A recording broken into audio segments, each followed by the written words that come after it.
joining me now on this India Today special broadcast is Michel Plitnik. He's president of the Rethinking Foreign Policy and Middle East political analyst who joins us on the show. Welcome. Berzin Wagmar is at the Center of Iranian Studies at SOS in London. Also with us is Brigadier General Reservist Yossi Kuperwasser. He heads the Jerusalem Institute of Strategy and Security. Gentlemen, welcome. Sandeep Punnithan, my colleague, with me. And let me begin by asking you, Mr. Wagmar, was the capability of Iran to strike back, in your appreciation, underestimated? Because both America and Israel have given us details of wave after wave after wave of strikes that have taken place, and Iran still continues to strike back and, in fact, widen the arc of their ability to strike. They are desperate waves. That was already known to us. None of us are surprised because we know what is the sheer pain threshold of apocalyptic millenarian projection by this regime, which is part of its suicidal DNA since 1979. So there's no surprise at all about it. By radiating out, it wants to draw attention to the GCC, thinking they will panic and ask DC and Trump to stay his hand. Far from it. During the overnight talks, we know that MBS in Riyadh and Abu Dhabi have told Trump to persist and continue, and in fact stiffened his spine, which explains why Secretary Hegseth's lecture, as we saw just now, was quite frankly spitting blood. Even on the first hours, just after 9:15 Saturday morning, Gaurav, Iran's crown jewels were vaporized within minutes. I'm referring to the two S-300 battery, Russian S-300s that they had purchased in 2016. Gone. Not to mention the HQ-9B air defense ring around metropolitan Tehran, which is completely inactivated. And why does that then explain to you that the central IRGC headquarters in Tehran have been busted? And not to mention the intelligence ministry's main honchos have all been eliminated. So this is going to go on relentlessly. And Iran's bonkers delusionary calculus, which those of us in Iranian studies had worked out, was this. As I just pointed out to you earlier, thinking the GCC will run to Trump, telling him, let's back up and go back to the resumption of nuclear talks. Okay. Far from it. And they thought they would come back to the talks a tad bit more triumphant, gloating and dig their heels and make some more demands. Nothing of the sort. Is so much for strategic depth, which has all gone up in smoke. But Brigadier Kuperwasser, there are those, Brigadier General Kuperwasser, if you can hear me, there are those who say Iran hasn't brought out its real weapons, its hypersonic missiles just as yet, or not the complete arsenal. What's been taken down are the not so expensive earlier generation missiles and drones. Would you buy that argument, or has Iran exhausted its best? Well, Iran has not exhausted its capabilities, but it has used all kinds of capabilities that it has on the missile variety, and including what they term hypersonic missiles. They have used them too. They have used the missiles with heads that split and carry many explosives separately.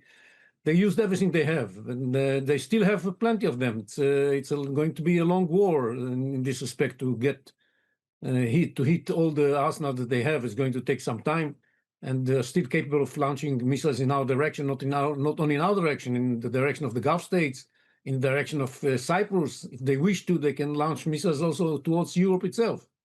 So we are not exhausted their capabilities yet, and it's going to take some time. But look, the Israeli Air Force and the American Air Force are doing that together while at the same time dealing with the Iranian regime. And that's a formidable force that's going to hit a lot of those missiles, and especially launchers that they still have. And eventually, it's going to take some time, but eventually they're going to lose their capability. So, Michel Plitnik, while Pete Hegseth insists that this will not become a forever war, they wouldn't be caught the way previous administrations were caught, either being in Afghanistan for 2 decades or spending a long time in Iraq. But this clearly wouldn't be a quick in, quick out. Would you want to hazard a guess how long would this continue, or is it going as per plan? I mean, I think this will probably go on for several weeks. I think actually I agree with General Kupawatzer that Iran will continue more or less the strategy that it's pursuing right now until their resources are exhausted. I think that's more or less the Israeli and American plan. So, and obviously Iran's resources in this regard are finite, especially with the bombing attacks. I think that was all known. What Iran's, I think, trying to do here is to make they know they're facing overwhelming military force. They have no chance of defeating the air power of the United States and Israel individually, let alone combined. So they are trying to make this victory on that side, if it is one, as costly as possible in order to deter future attacks and make it, make it too high a price. That's why we're seeing the strategy being pursued by Iran of attacking the neighboring Gulf states, as well as, of course, Israel. It might draw Europe in. I don't know about that. We're also, I think, only just starting with Hezbollah in Lebanon. We're only just starting to see Iranian allies either on their own or under the direction of Tehran, striking back on their own. And that could make this a much longer, broader war, even if the Iranian government does fall apart. I don't know that if enough is ignited around the region, I don't know that event would necessarily end the fighting. Okay, the fighting would go on for long. We are getting a reaction from Israel's Prime Minister Benjamin Netanyahu as he took stock of the destruction. We're told 10 people have so far lost their lives in the Iranian missile strikes that have taken place at various locations, including at Beit Shemesh. Iranian missiles had struck the Israeli city. 8 people were killed initially. 1 person lost his life. Later, we are told there was another death in another instance. So far, 10 people have lost their lives. Benjamin Netanyahu, Israel's Prime Minister, has slammed Iran for targeting civilian areas. So he was seen in public after Iran claimed that it had carried out a hypersonic missile attack on Benjamin Netanyahu's office and that nobody knew where he was. So he's surfaced, he's made a statement. Listen in.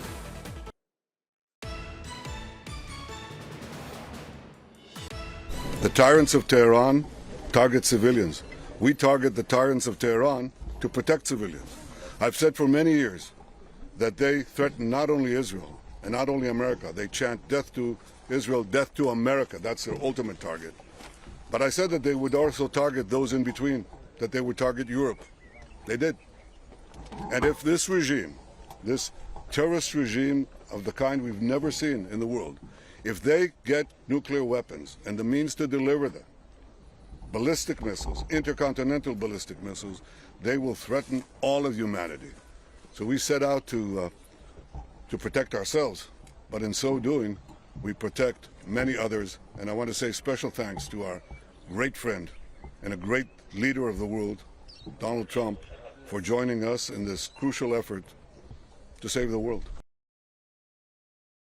Sandeep, when you look at the intensity of operations that have been undertaken so far, considering Israel says it's fired 2,500 missiles and rockets into Iran, America Secretary of War Pete Hegseth gave details of 100 fighter jets taking off and wave after wave of airstrikes taking place, plus missile strikes, plus Tomahawk cruise missile strikes, from land, from sea, from air, and yet Iran continues to strike back. While this is just, these are very early days, but was Iran's capabilities underestimated? Were they underestimated? Or this is par for course?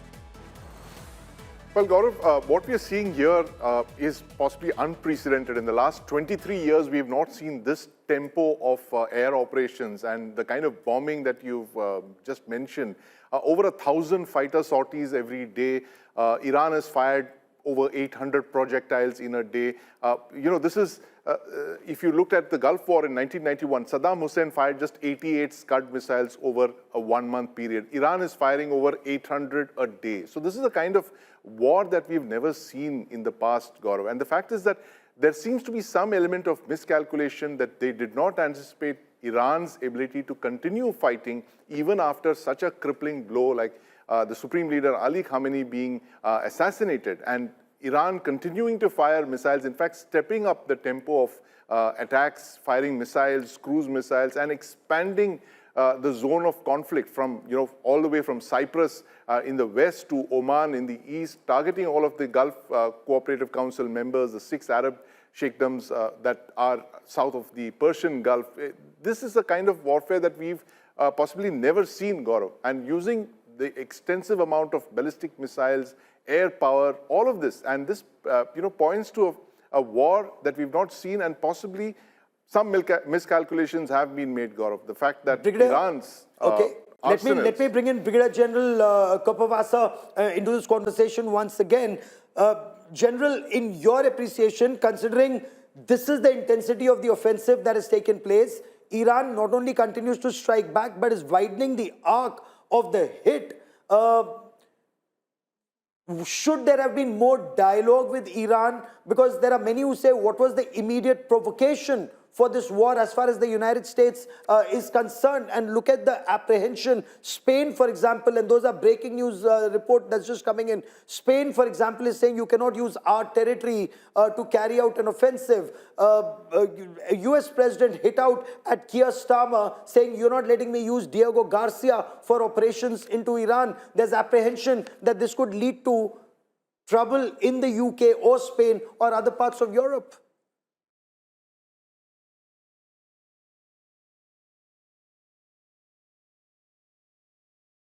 Jen Kapavasa, can you hear me? Yeah, I heard you. Well, what I think is that, first of all, it's no surprise that the Iranians keep launching those missiles. And secondly, I think that we all understand that the Iranians were their intention was to have a nuclear weapon, and the ballistic missiles were supposed to give them the umbrella under which they could be producing those nuclear weapons, and then using them in order to launch them towards all kinds of targets with long-range ballistic missiles that can carry nuclear warheads. So it's definitely was necessary to take care of this threat. And if we would have waited more time, the number of ballistic missiles that they would have and the range was going to grow considerably. They were producing hundreds of these ballistic missiles a month with the help of China and to some extent Russia. And this is something that we realized how dangerous it was. And you cannot have a policy of appeasement to a country like that. And we saw during these 2-3 days exactly how dangerous they are. I think by now, everybody who has hesitated before understands the need to do something about this threat and why it was necessary to do it now and not wait until it was beyond repair. So I think that it's clear why we need to do that. Everybody understands that the other option of allowing them to go on with that was a very dangerous option. And we saw that when they were offered a deal that would put an end to their nuclear ambitions, they refused to accept the deal because they believed that they can get a nuclear weapon eventually. In an exclusive interview to India Today, even Abbas Araghchi, he said they had no intention of making a nuclear bomb. They weren't going in that direction. They were happy to come under every, aspect of investigation by the IAEA. They were willing to cooperate. So was there an immediate threat that led to this sudden offensive when even Oman was indicating that within 24 to 48 hours, they would seek some kind of a solution? But is the world a more dangerous place in your view now, Berzin Wagme, because apprehensions are there could be more terror strikes, and intelligence agencies are already warning about it, whether in Europe, in the United States, in different parts of the world has suddenly become even more unsafe. The terror problems will always be there. And again, that's par for the course because we know there are Iranian sleeper cells across Europe and sympathizers within leftist and left-center dispensations, which explains Prime Minister Sanchez's position and, of course, Keir Starmer's position, which is disgraceful. But then, of course, he has to pander to the Muslim politicking elements here, given local by-elections are coming up this May 2026. And Labour has taken a hammering. And this Labour government might not even last this year, come to think of it. But that's another case. To come back to your immediate query, Persian prevarication shows up Abbas Araghchi for what he's worth. As we do know now from what happened with the last set of talks Thursday past in Geneva, Washington had assured Tehran, you can have all the nuclear fuel in the world that you want, no questions asked. We will see to it, and everyone in the West will see to it. Just cap enrichment and ship out the 400 kilos that has already been enriched and sit. No was the answer. And then Washington again pressed, but we are giving you the nuclear fuel. You said you need it due to climate change and other energy crisis reasons for civilian purposes, as you purportedly tell us. So why not? But they wouldn't give an answer. And they stonewalled every request to discuss regional funding of terrorist proxies like Hamas, Houthi, Hezbollah. Can you give us an assurance that you won't? No answer. And also about what about the so-called red lines, the discussion of the ballistic missiles, approximately 5,000 and now depleting in your arsenal. Will you cap that as such also? Because some of them can be used for mounting nuclear warheads. Stonewalled again. So there was nothing to talk. Araghchi is a liar. Okay, even as we speak, there's more breaking news coming in, and I want to bring in Sandeep on this. There's multiple loud explosions heard near the nuclear facility and the airbase in the central city of Isfahan in Iran. That's the information that is just coming in, and this is now being reported by news agencies in Iran. Hours after Iran claimed that their nuclear facility had been repeatedly targeted both by the US and Israel, a claim that was denied a short while back by the global nuclear watchdog, the International Atomic Energy Agency. There are reports of loud explosions being heard in Isfahan. Sandeep, I want to quickly bring you in. The wave after wave of airstrikes that are being carried out, 2,500 sites have been identified to be taken down, but Isfahan, Natanz, they were already taken down earlier, being targeted once again within 8 months? Yes, absolutely, Gaurav. And you know, I think the US and Israel are making sure that those facilities can never be used again. There have been some reports of late that there have been some new constructions spotted in Isfahan, some new buildings have come up. There's some shelters that were built, so it's not very clear whether something had actually survived that wave of bombings in June 2025. And this is possibly the US and Israel making sure that those facilities can never be used again. And you know, the fact is that, Gaurav, after that bombing, midnight hammer that we saw last year, one assumed that the Iranian nuclear facilities had been completely destroyed. The words that President Trump used were obliterated. But very clearly, it seems that some of it has survived. And this is the US and Israel once again bombing those sites to make sure that nothing has survived. This is an ongoing operation, Gaurav, and you know, it's the 2,500 targets that Ambassador Ruben Azar told you. It's very clear that these nuclear facilities, including Isfahan, are one of them, Gaurav. Mitchell Plitnick, the manner in which the bombing raids are being carried out, offensive action is being carried out, is this a just war? Was there any immediate threat to the United States? Was there any immediate threat to GCC countries? Suddenly they're in the line of fire. Should dialogue not have been pursued even further instead of making the world an unsafe place, or even more unsafe, as some analysts argue? Look, this war is absolutely and fundamentally illegal under international law. The notion of preemptive strikes, which in this case is false in any event, that does not abrogate the most basic international and fundamental international law that states cannot attack other sovereign states unless it's in self-defense or approved by the Security Council. Those are the only two exceptions. Neither one of these apply here. So for the legality, even aside, it is based on, much as previous wars have been, on a falsehood. There is no threat of an of an Iranian nuclear weapon. That has been the assessment of national intelligence in the United States since 2007, and it has not changed, including under Donald Trump. It was reaffirmed by his own director of national intelligence just last year in congressional testimony. So this is just not true that there is a threat of an Iranian nuclear weapon. The missile program that is at issue with Iran certainly does make Iran a more formidable opponent, and therefore would be viewed as more of a threat, certainly by Israel and by by the United States. But the Iranians have never used those missiles in an offensive first strike manner.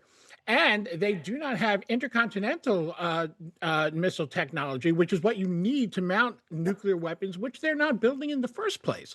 So what these demands sounded like to Tehran, again, whether you like to think so or not, what they sounded like to Tehran was, you have to surrender, and those are the basic conditions that will avoid this outcome of bombing. And the Iranian government was not willing to commit suicide. So, Berzin Wagmar, respond to this. There was no immediate threat of a nuclear bomb being made, and clearly, what was the immediate provocation that another 24 to 48 hours for talks couldn't be given, and that a war had to be undertaken, which is being described as blatantly illegal? It's not UN sanctioned.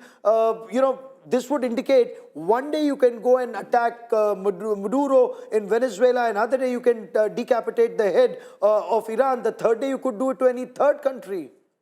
That is precisely what happened here. And we know the Omani foreign minister was on American TV the day before this attack started, saying that is a deal. We have a deal in hand, that Iran had agreed to only enrich what it needed for immediate use and would give up to the international community any excess. So that was what the the Omani foreign minister is somebody who rarely makes public appearances. He made a special appearance to tell us this, and the very next day this attack started. So this was not about a casus belli. This was about a long simmering desire from in Jerusalem and in Washington to replace let me get Mr. Iranian Wagmar regime and that they've been against for 40 years. To quickly respond. Mr. Wagmar, you want to quickly respond to this? Yes. A correction that Iran's arsenal is purely defensive and not offensive, because your guest would realize, and most people don't, that the stockpile has not been developed with simply Jerusalem in mind. Just ask Pakistan what happened in January 2024 when those drones and missiles were lobbed into Balochistan province for 72 hours in a row. So that's point number one. And point number two, Iran has prevaricated and uses these techniques of sleight of hand all the time. So to say that it was only up to 60% weapons grade enrichment and not touching 90% flies in the face of Director General Rafael Grossi's report of last May 2025, which was submitted and which led to a formal declarative by the IAEA's members to say that Iran is in violation and is coming up to 90%. That needs to be pointed out too. However, Sandeep, should this not have been a UN mandated offensive to ensure that it's not some countries that try and call the shots, or the United States that think it can get away by doing something in Venezuela on day one, Iran day two, tomorrow they could try and target a third country on day three? Yeah, absolutely, Gaurav. And to carry out such unilateral operations is something like, the law of the jungle. I mean, you have completely arbitrary use of force against regimes. I'm not going into the, the ethics of those regimes or, the kind of human rights records that they have, but you can't do this kind of thing. It's expressly forbidden. There is a rules-based order that came up in post-1945, but, these clearly don't apply to the United States. The last 30 seconds I have on this part of the show, you want to respond to that? Israel very well justified in responding to terror post-October 7, 2023. Takedown proxies target Iran, but the manner in which, a military offensive is being undertaken without United Nations being on board. Is this a new world order that we are looking at? First of all, it is a new world order a little bit, but it's this doesn't mean that what was said here is correct. First of all, Iran did launch missiles in our direction without any provocation from us back in April 24. That was the first time they did it. And then again in October 24. So it's they definitely used their missiles in order to hit us, and big salvos of 300 missiles were launched simultaneously. That was the case then. Now, secondly, about the intention to develop nuclear weapons, they did have the intention. They were having a group designed for that purpose, and the Americans didn't know about it until March 25. And when we briefed them in March 25, they changed their assessment, and they adopted our assessment that the Iranians are using this 60% and highly enriched uranium in order to produce 90% and move towards having nuclear weapons. Within a very short period of time, they were able to do that. And we have to remember the missiles they have are already able to carry nuclear warheads. They are not able to reach the United States. They're not intercontinental missiles, but they can reach Europe, and they definitely can reach Israel with a nuclear warhead. We have to take care of that. And So anyhow, Israel- of course, Yes. the 7th of October was a part of their plan with their proxies around us in order to hit Israel indirectly through their proxies. So the real problem in the Middle East and beyond the Middle East, and the real problem of security of the world, if you want to protect the world order, is to get rid of this regime. And that's what's so necessary to do right now. And we have an opportunity because they are so weak now. And yes, it goes along with the suffering and the sacrifice that we have to make, and the Americans are making, and we should appreciate the effort in this respect. But the world is going to be much better without this regime. I will let that be the last word on this part of the show. Mitchell Plitnick, Berzin Wagmar, and General Kapawasa for joining me here on this India Today special broadcast. Many thanks. Remember, this situation is just intensifying. These are very, very early days of war. You're already seeing so many bombs fly in every direction. Do keep in mind, America is actually going to ration more resources to this region, and that's the first indication this would be a long, drawn-out affair.